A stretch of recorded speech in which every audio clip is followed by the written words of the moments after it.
things. I think they're doing fine. The parliamentarian's been a little difficult, and I would say that I disagree with the parliamentarian on some things, and on other ways she's been fine. But we'll have to see. It's a big issue. I will tell you this: if that bill doesn't pass, the country will get a 68% tax increase. So think of this: you're a Democrat and you vote against it. That means you're voting in favor, because essentially you're voting in favor of the largest tax hike in the history of our country. And you can't do that. In addition, we're cutting costs by $1.7 trillion, and it won't affect anybody. It's just fraud, waste, and abuse. Mr. President, a leading global economist just did a 180 and says your tariff plan, you may have outsmarted everybody with it. What is your message? I love this. I love this question. This is the favorite. This is the best question I've ever been asked, because I've been going through abuse for years on this. Because as you know, we're taking in hundreds of billions of dollars, no inflation whatsoever. But Mr. President, what is your message to critics who think your tariff plan will cause a recession? I think they should go back to business school. It's so obvious. It's so obvious. I mean, we're taking in billions and billions of dollars from China and a lot of other countries. We took in, I had a call from somebody in the House and a high official. Sir, we have a problem. We don't know what to do. The books are a mess. I said, what do I mean by the books? The books, the money coming in. It's so terrible. I figured, oh boy, what's this? I don't like this question. I said, so what seems, there's so much money coming in, and there must be some kind of an accounting mistake, because we have hundreds of billions of dollars more money than we thought. I said, do me a favor, go check call me back. You have to call me back. Check the tariff column. Calls me back 2 hours later, says, you're right. We took in $88 billion in tariffs. They have so much money coming in. But more important than the money coming in, we have companies coming in, factories coming in, auto plants being built. AI is being built here instead of being built all over Europe and Asia. We have all of it. We have over $15 trillion, just about, Scott. I think we're right about that number. We went to Saudi Arabia.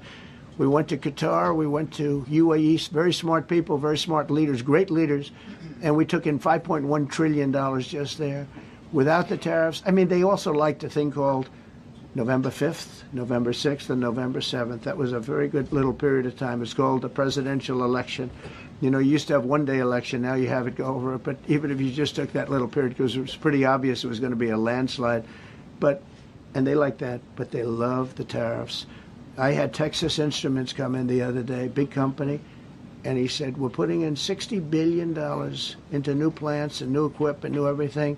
Sir, you're going to keep the tariffs, aren't you? Because if I ever took the tariffs off, and we are going to absolutely keep it. And they're worried that somebody that, like this communist from New York, someday gets elected. I can't believe that's happening. That's a terrible thing for our country, by the way. He's a communist. We're going to go to a communistic state. That's so bad for New York.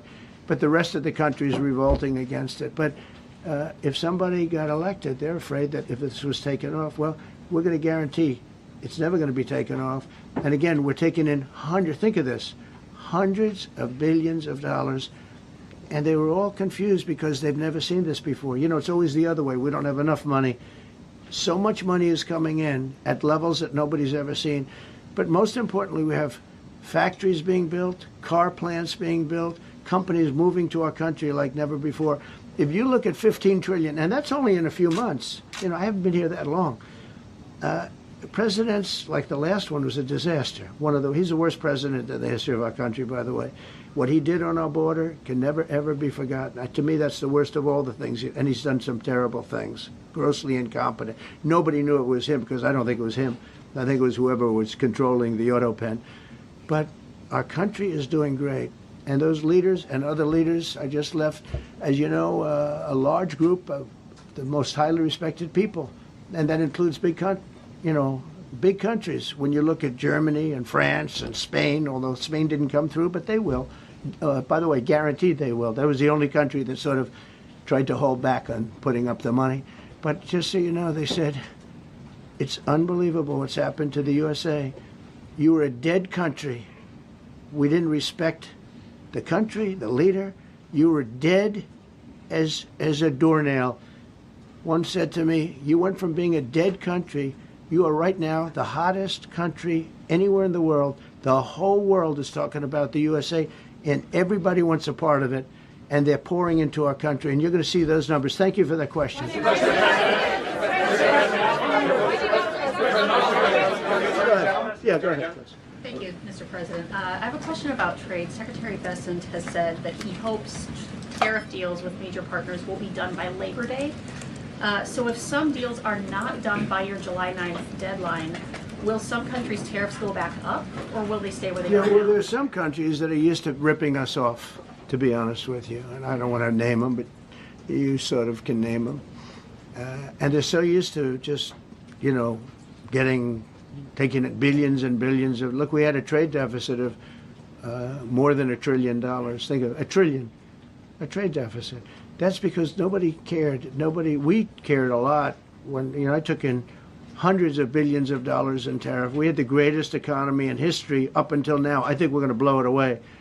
But during my time, and especially prior to... By training communication the same way you'd train any other skill. 28 days of communication exercises and your thoughts will organize themselves before you speak. How long until I actually see results? On day 3, you'll know how to practice communication in the most effective way. On day 7, you'll sound more eloquent and confident. On day 14, you'll be the best speaker in any room. Most people think communication is just chit-chat, but in reality, it's one of the most powerful skills you can master. The way you speak reveals how you think, how confident you are, and how other people perceive you. Once you understand how to train it, you can strengthen your presence, express yourself clearly, and connect with anyone. Ready to become unrecognizable? Take the quick test now and get a personalized communication mastery plan. Just tap the screen and get started.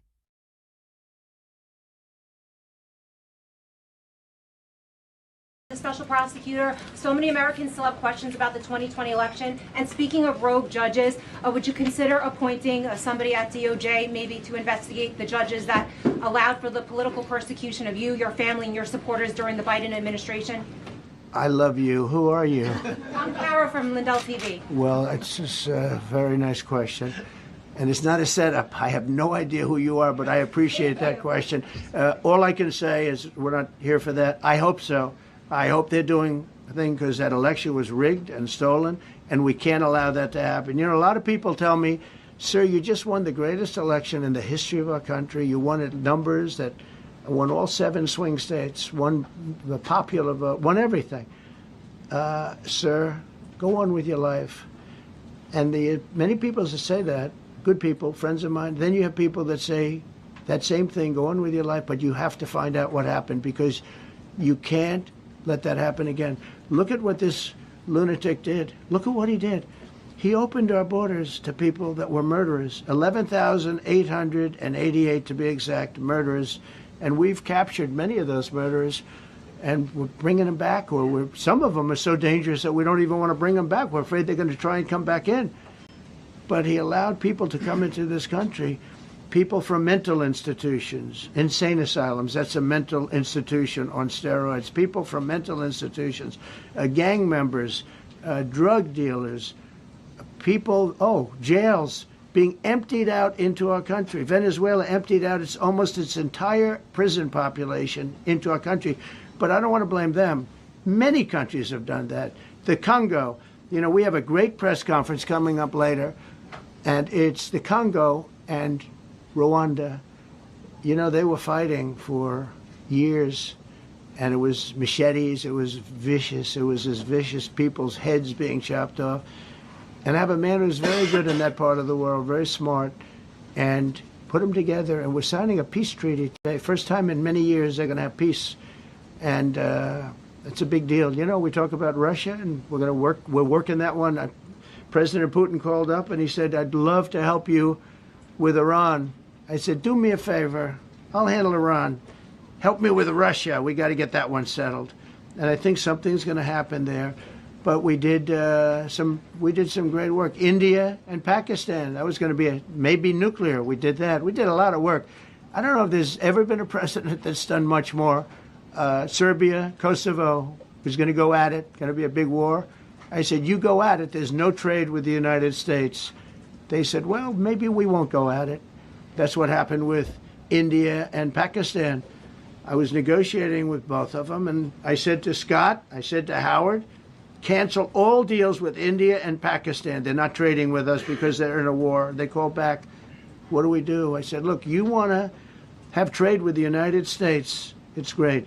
But you want to go and start using nuclear weapons on each other? We're not going to allow that. And they both agreed. Both have great leaders. They both agreed not to do it. So we did a lot, but I appreciate that question. Sir, on peace deals, can I follow up with you? Sir, can I follow up on peace deals? Thank you so much. Thank you, please, Mr. Orange. President. Thank you, Mr. President.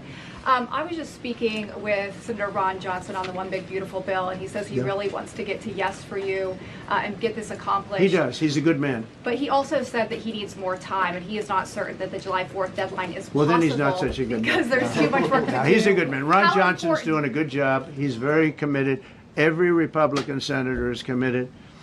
And, you know, you could have a couple of grandstanders in all fairness, everybody else. And it's very dangerous because our country would go from being the most successful country in the world to who knows what happens with a 68%, think of it, 68% tax increase.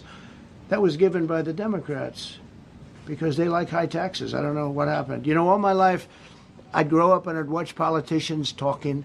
I'd say, oh, that's fun. And they were always saying, we will cut your taxes. We will cut your tax. I never heard it. They say, we will raise your taxes. And they elect people like this guy in New York that maybe has a chance. I find it hard to believe, but he maybe has a chance. They want to raise your taxes. So they want to see a 68% tax increase. That's more money than anybody could afford. You'd go into a depression if that ever happened. So I think there's a lot of pressure to get that approved. President Trump, Mr. President. How important is the July 4th deadline to you? If the It's default important. It's not the deadline's end till all. August? It can go longer, but we'd like to get it done by that time, if possible. And look, we have a lot of very committed people, and they feel very strongly about a subjects that you're not even thinking about that are important to Republicans. The problem we have is that it's a great bill. It's a popular bill, but we'll get no Democrats only because they don't want to vote for Trump. If that bill was their bill, oh, they would be so happy. It's so great for our military. It's great for everything. And they would normally vote, but because their hatred of Trump, they have Trump derangement syndrome at levels never seen before. And instead of voting for a tax cut, they're voting for a tax increase of 68%. They're voting to destroy Social Security, destroy Medicare, and destroy Medicaid. And we're voting to make them perfect and to make them better, make them stronger and better. They're going to destroy Medicaid, and they're going to destroy Medicare, and Social Security will follow. If you vote for the Democrats, you're dead on those three things. Sir, on peace deals. Thank you, Mr. President. On a related subject, many Democrats have said that they are not going to support crypto bills in Congress only because of you and your family's personal crypto ventures. And these votes are in some cases needed to pass. Are you open to the idea of pulling away from your personal crypto ventures just for the next few years if that helps get these crypto bills passed in the next few months? Well, it's a very funny thing, crypto. So I became a fan of crypto, and to me it's an industry. I view it as an industry, and I'm president. And if we didn't have it, China would, or somebody else would, but most likely China. China would love to. And we've dominated that industry. It's a big industry, by the way. In fact, when the stock market went down recently, crypto and Bitcoin and all of that went down much less than anybody else as a group. And we've created a very powerful industry, and that's much more important than anything that we invest in. We invest in it, but really that was an industry that wasn't doing particularly well. I got involved with it a couple of years ago, and before the second term. I got involved before I decided to run. I only decided to run because I saw what was happening, and Biden was incompetent, and the administration was crooked and incompetent. And I was in Bitcoin then, not knowing if I was going to do it a third time. So it's become amazing. I mean, it's the jobs that it produces. And I notice more and more you pay in Bitcoin. I mean, people are saying it takes a lot of pressure off the dollar. And it's a great thing for our country. So I don't care about investing. You know, I have kids, and they invest in different things. They do believe in it. But I'm president, and what I did do there is build an industry that's very important. And, you know, if we didn't have it, China would. Okay. Sir, Mr. President, Go ahead. With the glasses. Gentlemen, go ahead, please. Go ahead. Thank you, Mr. President. So, are you going to cut funds in the sanctuary states, like, for instance, California, that keep supporting illegal immigration, and then these people work under Yeah, we're the giving them a table? hard time. And also, in a foreign policy question. Porn addiction turns high IQ men into silent underachievers. They're highly intelligent, always told they had so much potential. But behind closed doors,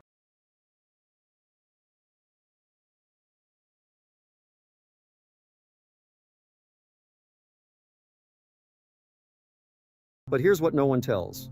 You see, high IQ men don't lack ambition. They lack a discipline system built for how their brain actually works. That's why